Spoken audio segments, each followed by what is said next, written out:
함안의 한 마을에서 식수로 쓰는 간이 상수도가 1급 발암물질인 비소에 오염됐다는 소식이 알려지면서 파문이 일었습니다. 그런데 함안 지역 이외에도 경상남도의 상당수 지하수에서 비소에 오염됐다는 사실을 뉴스 인사이드에서 보도했는데요. 경상남도가 종합 대책을 내놨습니다. 취재기자와 자세한 이야기 나눠보도록 하겠습니다. 이대환 기자. 저희 취재진이 경남 지역의 지하수 일부를 채수해 분석을 의뢰하지 않았습니까? 그 결과가 충격적이었죠.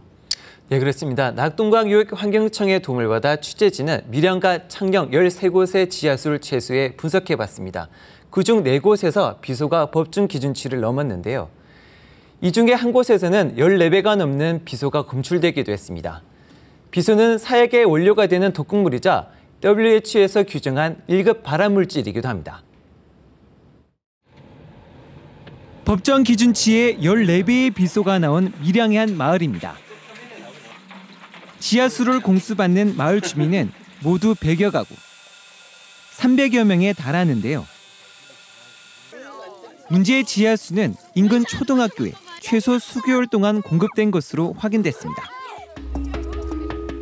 이 마을은 지난 2012년 경남보건환경연구원 조사 당시에도 4배의 비소가 검출된 것으로 확인됐습니다.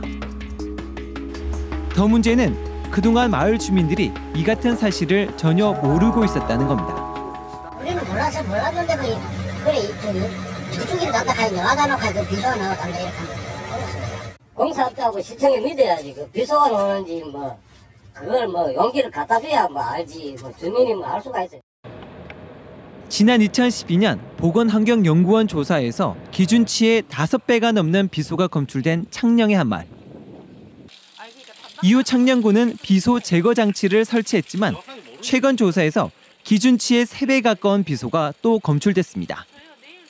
이장님이 이 정수기 달아놨다면 또 오래되고 이러니까 요금이 제법 많이 나왔던 모양이에요. 그러니까 자주 이제 이장님이 한 번씩 요금 때문에 한 번씩 끄더라고요. 보건환경연구원 조사 결과 경남 지역 지하수 10곳 가운데 한 곳에서 비소가 기준치를 초과한 것으로 확인됐습니다. 지하수는 보통 깨끗하고 안전한 물이라고 생각하고 있는데요. 비소가 검출된 이유 뭡니까? 지하수가 비소에 오염되는 경우는 크게 보면 2가지입니다. 공장 폐수 등으로 인한 환경오염, 즉 인위적인 요소와 지질 구조와 같은 자연적인 요소인데요. 경남은 후자 쪽입니다. 경남 전역의 중생대의 화산 활동으로 생성된 안반층이 산재하고 있고 이 안반층에 비소의 함유량이 높기 때문입니다. 쉽게 말해 경남 어느 곳에서 지하수 관정을 뚫어도 비소 오염 가능성이 높다는 겁니다. 지하 내부에 틈이 있어야 되죠. 틈이 있어야 물속에 그 물이 모일 수가 있고 이 틈이 있다는 것은 그 부분이 약되고 소위 말해서 흔히 이야기하는 광화대, 파쇄대 이런 식으로 해가지고 좀 소위 말하면 땅의 어떤 질이 안 좋은 데가 많아요. 무지하수가 많은 데가. 굉장히 균질하고 깨끗한 안반에서는 또 물이 없어요. 사정이 이렇다면 더욱 촘촘한 관리가 이루어져야 하지만 현실은 그렇지 못합니다. 계절에 따라 비소의 농도가 들쭉날쭉할 수밖에 없는데 비소 검사는 1년에 단 1회에 그치고 있습니다. 특히 오전 처리기 등 각종 정수처리 시설이 동원되는 광역 상수도와 달리 간이 상수도의 정수처리는 염소 소독이 전부입니다.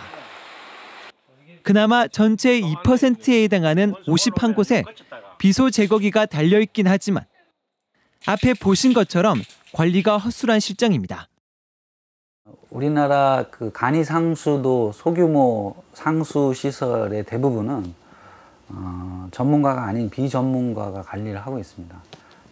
이장님이나 마을 주민들 중에 대표자분들이 관리를 하고 있는데 이렇게 허술한 관리를 하게 되면 특히 이렇게 문제가 될 수 있는 지하수 업계는 지하수 개발 시 수질보다 수량만 고려하는 관행이 바뀌지 않는 한 지하수 오염 사건은 반복될 수밖에 없다고 경고합니다. 이 지하수 개발은 기본적으로 물량이 확보되지 않으면 모든 공사 승리가 안 해요. 기준 100톤, 200톤 기준량에 도달하지 않으면 지하수 공사 자체가 승립 안 하니까 수질은 2차적이라 치더라도 우선 물량을 확보해 주시면 그런 위치를 골라가지고 이게 탓이요. 이런 식으로 지정을 해버린다고. 지하수 상수도는 경남에만 2,700여 곳. 주민 25만 명이 이 물을 먹고 있습니다. 경상남도가 방송이 나가고 이틀 만에 대책을 발표했는데요. 어떤 내용이 담겨 있습니까? 네, 그렇습니다. 경상남도의 대책 발표는 예상보다 빨랐습니다. 경상남도에 산재하고 있는 간이 상수도는 3,200여 개에 달하는데요. 경상남도가 비소 오염 실태를 정확하게 파악하겠다며 각 시군에 비소 검사를 지시했는데 이처럼 경남 전역에 대한 전수조사는 처음 있는 일입니다. 지난달 23일 경상남도는 3,200여 시설 전부에 대한 실태 조사에 착수했습니다. 연말까지 전수조사를 끝내고 비소가 검출된 곳은 정수장치 설치와 대체 수원 개발 등 후속 조치를 하기로 했습니다. 1년에 한 번 하던 비소 검사를 연간 4회로 확대하고 또 비소가 기준치를 초과한 곳은 추적 관리하겠다고 밝혔습니다. 비소를 조기에 발견하기 위해서 비소 수질이 지하수다 보니까 이게 수질이 변동이 좀 많습니다. 보니까 많아서 지금 비소 수질 변화에 조사에 대응하기 위해서 분기 1회로 지금 주기를 단축하는 겁니다. 그렇게 되면은 이제 비소 관리에 보다 능동적으로 대응할 걸로 되겠습니다. 비소 검출이 반복되는 시군에는 예산을 삭감하는 등 불이익을 주는 방안도 검토 중입니다.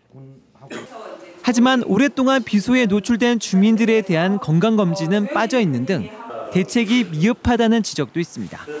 오염된 그 물을 먹으면서 비소에 노출됐던 주민들의 건강조사 이것과 관련해서 지금 이번에 아무런 대책이 나와 있지 않고요.